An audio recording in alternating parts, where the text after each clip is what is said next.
Sa mga pangunahing balita naman sa labas ng bansa, matapos ang tagumpay na military takeover sa Egypt, dumaya na rin ang Tunisia sa pagpapalakas ng mga demonstrasyon laban sa kanilang pamahalaan. At punong ministro ng Japan, hinimok ang mga Hapones na tuluyan na siyang wakasan ang di pagkakasundo ng kanilang mga mambabatas. Ito ang mga balita ni Edwin Eusebio. Naglunsad na rin ng sarili nilang bersyon ng protesta ang mga aktivistang oposisjonista sa Tunisia. Naging ehemplo ng mga ito ang Tamarud protest movement sa Egypt. Ito nagpasimula para sa pag-aalsa sa mga kalsada ng milyong mga Egyptians. Umaasa ang mga kabataang Tunisians na magagawa rin nilang buwagin ang kanilang Islamist-led government.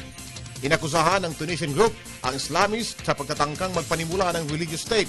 Ito nila ang sisikil sa kalayaan at maghahatid ng krisis sa ekonomiya ng Tunisia. Umaasa si Japanese Prime Minister Shinzo Abe na susuportahan pa rin siya ng mga Hapones. Ito ay sa pagpapasiglang muli sa hindi gumagalaw na ekonomiya ng Japan. Tiwala sa kanyang mataas pa hinimok ni Abe ang mga botante na suportahan ang kanyang ruling bloc. Ito ay sa upper house election ay dadaos ngayong buwan at magtatapos sa 6 na taong policy deadlock. Si Abe ay nabalik sa pwesto matapos ang malakas na panalo ng kanyang Liberal Democratic Party.